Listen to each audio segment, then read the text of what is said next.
Selamat pagi Bapak Ibu Saudara yang dikasihi Tuhan.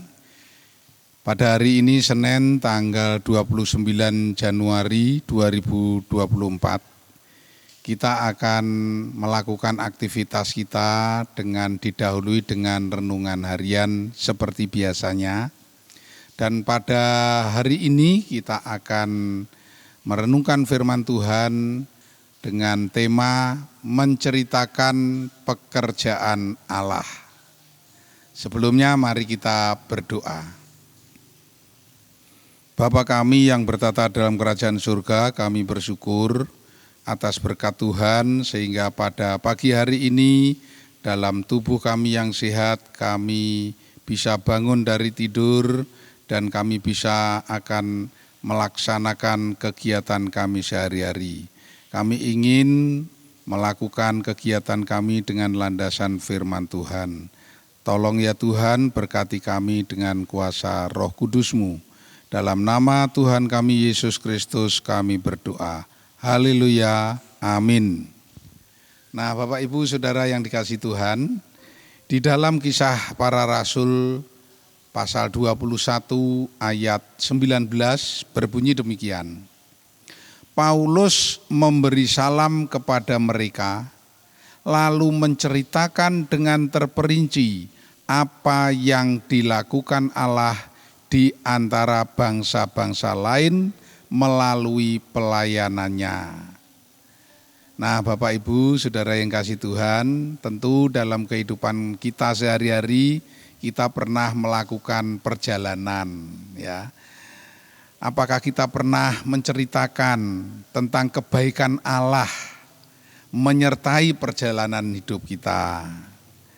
Lalu bagaimana tanggapan orang yang mendengarnya? Ya biasanya kita kan dalam PDRT diberi kesempatan untuk bercerita tentang perjalanan hidup kita, sharing apa saja.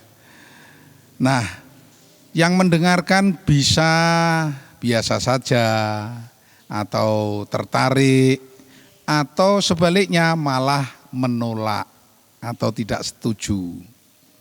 Nah, Paulus dikisahkan dalam pasal sebelumnya begitu antusias untuk segera pergi ke Yerusalem, hingga ia mengorbankan kunjungannya ke Efesus.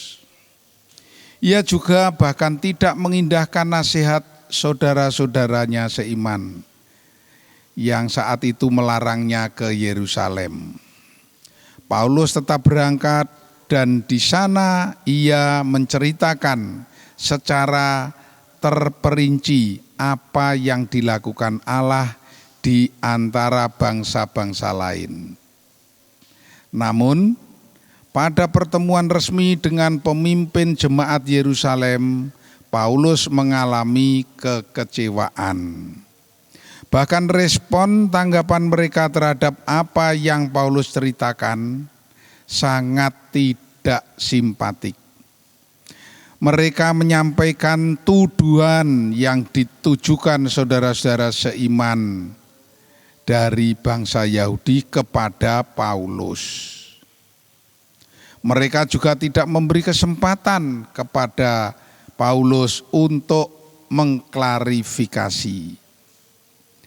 Belajar dari Paulus ketika mendapat perlakuan yang tidak baik, ia bersedia merendahkan dirinya, bahkan berkorban untuk memenangkan orang bagi Kristus.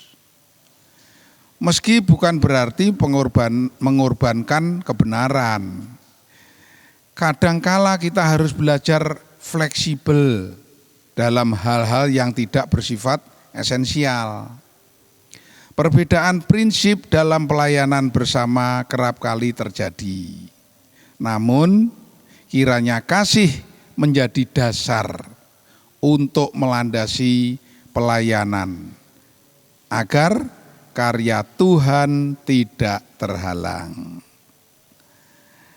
Kita dipanggil untuk menceritakan pekerjaan Tuhan dan turut mengerjakan pekerjaan yang Tuhan kehendaki. kita mengerjakannya dalam semangat kerjasama, tapi jangan lupa kerendahan hati dan kasih.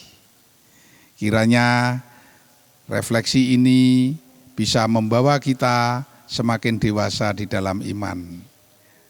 Terima kasih, selamat pagi, selamat melaksanakan tugas-tugas kita pada hari ini. Tuhan Yesus memberkati.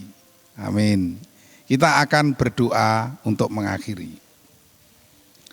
Bapa di surga, kami bersyukur atas berkat-berkat Tuhan sehingga kami ditunjukkan kembali bahwa di dalam pelayanan kami dimanapun kami berada, hendaknya kami juga mencontoh Paulus supaya mengedepankan kasih dengan tetap rendah hati.